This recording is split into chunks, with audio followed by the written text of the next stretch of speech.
회사에서 인정받고 능력 있기로 소문난 김 과장은 늘 점심을 혼자 먹었습니다. 아무리 일도 잘하고 성과를 잘 낸다고 하더라도 본인도 모르게 하고 있는 이 말과 행동 때문에 외톨이가 된 것인데요.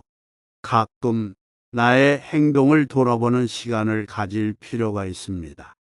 왜냐하면 위의 사례처럼 나도 모르게 한 말이나 행동들 때문에 내 주위에 사람들이 하나씩 떠나가는 일이 생길 수 있기 때문입니다. 여러분도 이 이야기를 들어보고 혹시 내가 이런 말이나 행동을 나도 모르게 하고 있지는 않은지 생각해 보시기 바랍니다. 결코 남의 이야기가 아닐 수 있습니다. 저 또한 이 이야기를 듣고 나서 나도 모르게 이러한 말과 행동을 하지 않았나 스스로 돌아보는 시간을 가지게 되었습니다. 여러분도 이러한 말과 행동을 하고 있지는 않았는지 스스로 돌아보고 생각하는 시간이 되었으면 좋겠습니다. 그럼 이 영상을 통해 여러분에게 인간관계에서 조심해야 하는 말과 행동 4가지에 대해 이야기해 드리려고 하니 잠깐만 시간 내셔서 들어보시고 여러분의 인생에 있어 더 좋은 한 해가 되었으면 좋겠습니다. 또 여러분 주변에 좋은 사람이 가득하길 바라는 마음으로 영상 시작하겠습니다. 첫째, 무심코 던지는 부정적인 평가와 조언. 사람들은 흔히 자신의 경험을 바탕으로 조언을 하거나 상대방의 행동을 평가하곤 합니다. 하지만 이러한 말들이 때때로 상대방에게 상처를 줄 수 있다는 점을 간과하는 경우가 많습니다. 특히 가까운 사람일수록 솔직한 피드백이라는 명목으로 부정적인 평가를 쉽게 던지지만 이는 오히려 관계를 해치는 원인이 될 수 있습니다. 예를 들어 친구가 새로운 도전을 시작했을 때 너 그거에서 성공할 수 있겠어? 또는 괜히 시간 낭비하는 거 아니야? 같은 말을 던진다면 상대방은 용기를 잃고 위축될 수 있습니다. 물론 조언을 해주려는 의도가 있었겠지만 때로는 상대방의 입장에서 어떻게 들릴지를 먼저 생각하는 것이 중요합니다. 상대방이 스스로 고민하고 내린 결정이라면 그 결정을 존중하고 지지해주는 태도가 더 필요할 때가 많습니다. 또한 외모나 성격에 대한 무심코 던지는 평가도 조심해야 합니다. 너 요즘 살 좀 찐 거 아니야? 같은 말은 친한 사이에서 농담처럼 나올 수 있지만 상대방의 자존감에 영향을 미칠 수도 있습니다. 특히 본인이 신경 쓰고 있는 부분에 대해 부정적인 평가를 받으면 더욱 위축될 가능성이 큽니다. 겉으로는 웃으며 넘긴다고 해도 내면에서는 상처가 될 수 있기 때문에 상대방이 어떤 부분에 민감할지를 고려하는 것이 중요합니다. 부모와 자녀 간, 선배와 후배 간의 관계에서도 부정적인 조언과 평가가 종종 문제를 일으킵니다. 부모가 자녀에게 그렇게 해서 성공할 수 있겠니? 또는 넌 원래 끈기가 부족하잖아 같은 말을 한다면 이는 자녀의 자존감과 자기 효능감을 낮추는 결과를 초래할 수 있습니다. 조언을 할 때는 단순히 자신의 의견을 강요하기보다는 상대방의 생각을 듣고 긍정적인 방향으로 유도하는 방식이 더 바람직합니다. 직장에서도 이러한 무심코 던지는 말들이 갈등을 일으키는 원인이 되기도 합니다. 예를 들어 동료에게 너는 왜 이렇게 일을 느리게 해? 또는 이건 너한테 무리일 것 같은데. 같은 말을 한다면 상대방은 자신의 능력이 부족하다고 느낄 수 있습니다. 피드백을 할 때는 단순한 비판보다는 이 부분을 좀 더 개선하면 더 좋은 결과가 나올 것 같아처럼 대안을 제시하는 방식이 더 효과적입니다. 그렇다면 우리는 어떻게 해야 할까요? 부정적인 평가나 조언을 하기 전에 먼저 스스로에게 질문해 보는 것이 좋습니다. 이 말을 들으면 상대방이 기분 나빠할까? 내가 이 말을 하는 목적이 진정 상대방에게 도움이 되는 것일까? 라는 질문을 스스로 던져보세요. 그리고 만약 부정적인 피드백이 필요하다면 단순히 상대방을 깎아내리는 것이 아니라 개선할 수 있는 방향을 함께 제시하는 것이 중요합니다. 예를 들어 친구가 새로운 프로젝트를 시작한다고 할 때 그거 해서 뭐 하게? 라고 하기보다는 그거 흥미로워 보이는데 어떤 계획을 세우고 있어? 처럼 대화를 이어나가는 것이 좋습니다.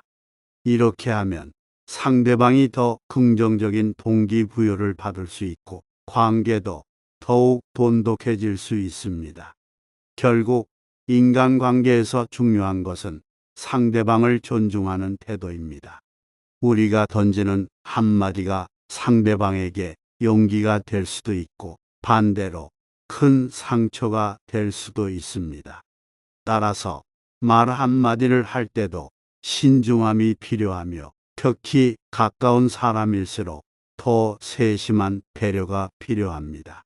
무심코 던진 부정적인 말들이 관계를 해치지 않도록 언제나 상대방의 입장에서 한 번 더 생각해 보는 습관을 가지는 것이 중요합니다. 둘째, 상대방의 감정을 무시하는 말과 태도. 인간관계에서 가장 중요한 요소 중 하나는 공감입니다. 하지만 많은 사람들이 상대방의 감정을 존중하기보다는 자신의 논리와 기준에 따라 대화를 이끌어가려고 합니다. 이 과정에서 상대방의 감정을 무시하거나 사소한 일처럼 치부하는 말과 태도가 나올 수 있습니다. 이러한 행동은 관계를 소원하게 만들고 상대방에게 상처를 줄 수 있습니다. 예를 들어 친구나 가족이 힘든 일이 있었다며 고민을 털어놓을 때 그 정도는 아무것도 아니야. 다들 그렇게 살아. 너만 힘든 거 아니야. 같은 말을 하는 경우가 있습니다. 이러한 말들은 듣는 사람의 입장에서는 위로가 되지 않을 뿐만 아니라 자신의 감정을 인정받지 못했다는 기분을 들게 만듭니다. 때로는 단순히 그랬구나, 많이 힘들었겠다라고 말하는 것이 훨씬 더 큰 위로가 될 수 있습니다. 또한 감정을 무시하는 태도는 직장이나 사회생활에서도 자주 나타납니다.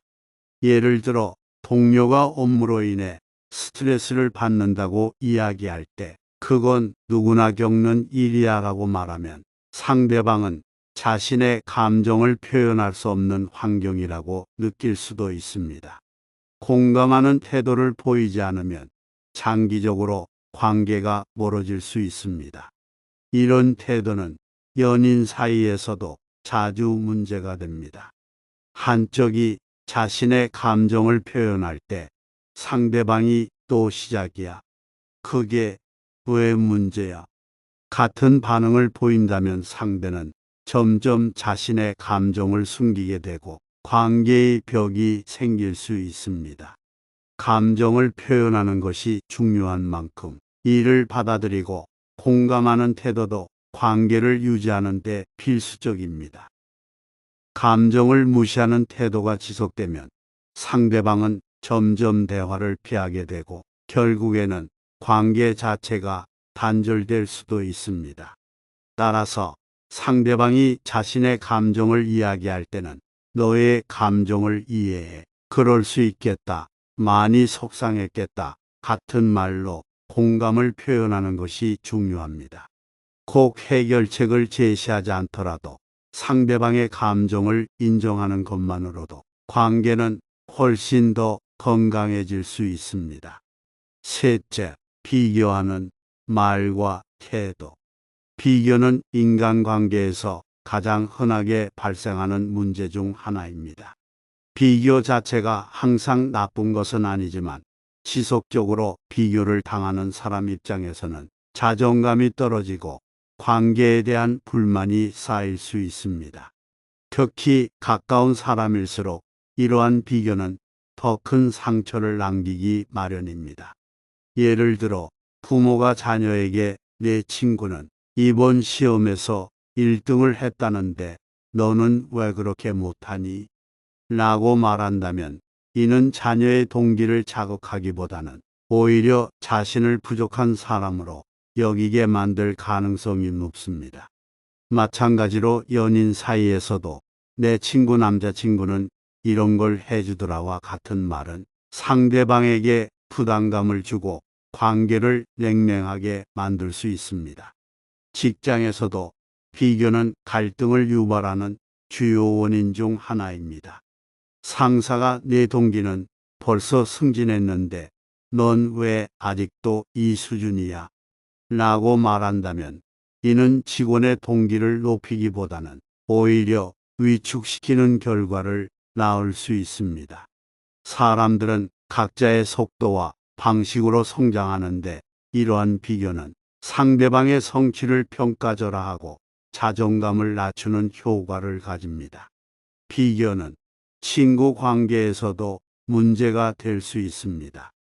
너도 옆집 아들처럼 좀 더 사교적이면 좋을 텐데 또는 네 친구는 운동도 잘하고 공부도 잘하는데 넌 왜 그래? 같은 말은 듣는 사람에게 열등감을 심어줄 수 있습니다. 이는 장기적으로 관계에 부정적인 영향을 미치고 비교하는 사람을 멀리하고 싶게 만듭니다. 그렇다면 어떻게 해야 할까요? 비교하는 대신 상대방의 장점과 개성을 인정하고 존중하는 태도가 필요합니다. 예를 들어, 너는 너만의 강점이 있어. 내가 꾸준히 노력하는 모습이 좋아처럼 상대방을 있는 그대로 인정해 주는 것이 중요합니다. 이렇게 하면 상대방은 자신을 긍정적으로 바라볼 수 있고 관계도 더 건강하게 유지될 수 있습니다. 비교는 상대방을 자극하려는 의도로 하는 경우가 많지만 실제로는 관계를 멀어지게 만드는 결과를 초래할 수 있습니다. 따라서 말하기 전에 이 말을 들었을 때 상대방이 기분 좋을까를 한 번 더 생각해 보고 비교보다는 격려하는 방향으로 대화를 이끌어가는 것이 바람직합니다. 넷째, 뒷담화와 험담. 뒷담화와 험담은 인간관계에서 큰 문제를 일으킬 수 있는 말과 행동 중 하나입니다. 이 두 가지는 외형적으로 비슷한 점이 많지만 그 속에 담긴 의도와 결과가 다릅니다. 뒷담화는 직접적인 표현은 하지 않고 누군가가 그 자리에 없을 때 그 사람에 대해 이야기를 하는 행위이고, 험담은 특정한 사람에 대한 부정적인 평가나 비판을 표현하는 것입니다. 이 두 가지 모두 다른 사람에게 상처를 주고 관계를 훼손시키는 주요 원인이 될 수 있습니다. 뒷담화는 본인이 있는 자리에서 다른 사람에 대해 비난하거나 부정적인 이야기를 하는 행위입니다. 이런 행동은 주로 다른 사람의 결점이나 실수를 과장되게 표현하거나 그 사람이 모르게 이야기하는 경우가 많습니다. 예를 들어, 그 사람은 정말 문제 있어. 그녀는 항상 그런 식이야 라고 말하는 경우, 듣는 사람은 그 사람에 대해 부정적인 인식을 가질 수 있습니다. 이때 중요한 점은 그 사람을 직접적으로 비난하는 것이 아니기 때문에 표현의 수위가 더 심각할 수 있다는 것입니다.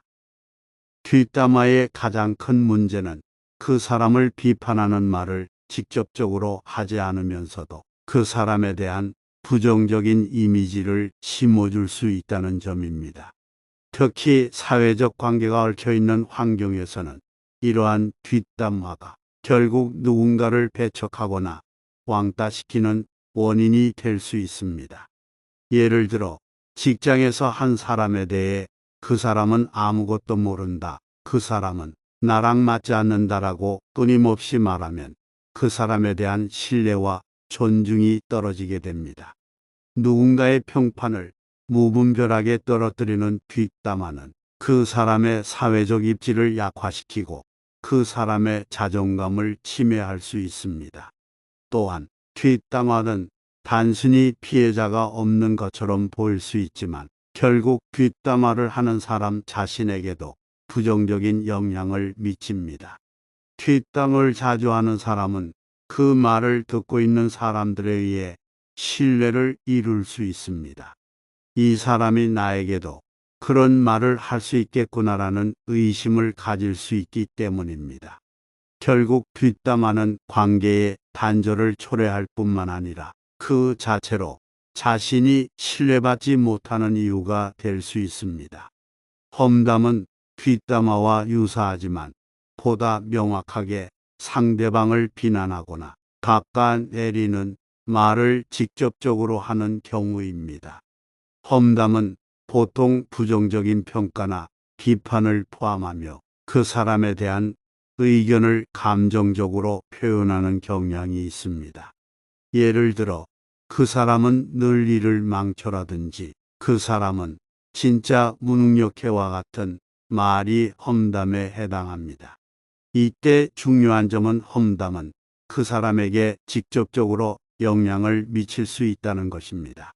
뒷담화는 주로 누군가가 그 자리에 없을 때 이루어지지만 험담은 직접적으로 대상이 되는 사람에게 상처를 주는 경우가 많습니다. 험담은 특히 직장 내나 가까운 인간관계에서 큰 문제를 일으킬 수 있습니다. 예를 들어 직장에서 그 사람은 프로젝트 진행에 아무 도움도 안 되라는 말이 퍼지면 그 사람은 그 업무에 대한 신뢰를 잃을 수 있습니다. 뿐만 아니라 이런 험담은 같은 팀원들과의 협력에도 악영향을 미칠 수 있습니다. 만약 한 사람에 대해 계속해서 험담을 한다면 그 사람은 점차적으로 고립될 위험에 처하게 됩니다. 또한 험담은 관계를 약화시키는 주요 원인이 될 수 있습니다. 친구나 가족 간의 관계에서도 누군가에 대해 불만을 갖고 그 사람을 비난하는 말을 자주 한다면 상대방은 그 사람을 신뢰하지 않게 될 수 있습니다. 예를 들어 친구 사이에서 너는 항상 내 마음을 모른다라는 식의 험담은 상대방을 소외시키고 갈등을 일으킬 수 있습니다. 이런 언행은 두 사람의 관계를 더 이상 건강하게 유지할 수 없게 만들 수 있습니다. 뒷담화나 험담을 예방하려면 가장 중요한 것은 상대방에 대한 존중과 배려입니다. 그 사람이 그 자리에 없을 때 그 사람에 대해 부정적인 이야기를 하는 대신 직접적으로 그 사람과의 대화에서 문제를 해결하려는 태도를 가지는 것이 중요합니다. 불만이나 의견이 있다면 그 사람과 직접 대화하여 서로의 입장을 이해하고 해결책을 모색하는 것이 건강한 방법입니다. 또한 험담을 피하기 위해서는 감정을 조절하는 것이 필요합니다. 문제가 있을 때 감정적으로 반응하기보다는 차분하게 상황을 분석하고 문제의 본질을 파악하는 태도가 중요합니다. 이 사람은 무능하다라고 단정 짓는 것보다는 이 일이 어려워서 그런지 좀 부족한 부분이 있더라는 식으로 표현을 바꾸는 것이 좋습니다. 비판보다는 건설적인 피드백을 주는 것이 관계를 개선하는 데 훨씬 더 효과적입니다. 마지막으로 뒷담화와 험담을 하는 사람들과의 거리를 두는 것도 한 방법입니다. 이러한 행위가 반복된다면 그것이 인간관계에 미치는 부정적인 영향을 피하기 위해 그 사람과의 관계를 재조정하는 것이 필요할 수 있습니다. 물론 모든 관계에서 문제가 발생하는 것은 아니지만 이러한 부정적인 행동을 지속적으로 받아들이면 점차적으로 감정적인 고립을 경험하게 될 수 있습니다. 뒷담화와 험담은 인간관계에서 큰 장애물이 될 수 있습니다. 서로에 대한 신뢰를 깨고 감정적 상처를 주는 이러한 행동은 장기적으로 관계에 해를 끼칠 수 있습니다. 따라서 우리는 뒷담화나 험담을 자제하고 긍정적이고 건설적인 방식으로 의사소통을 하는 것이 중요합니다. 상대방을 존중하고 배려하는 태도가 그 무엇보다도 중요한 이유입니다. 오늘의 이야기를 정리하면 인간관계에서 조심해야 할 말과 행동 네 가지는: 첫째, 무심코 던지는 부정적인 평가와 조언. 둘째, 상대방의 감정을 무시하는 말과 태도. 셋째, 비교하는 말과 태도. 넷째, 뒷담화와 험담입니다.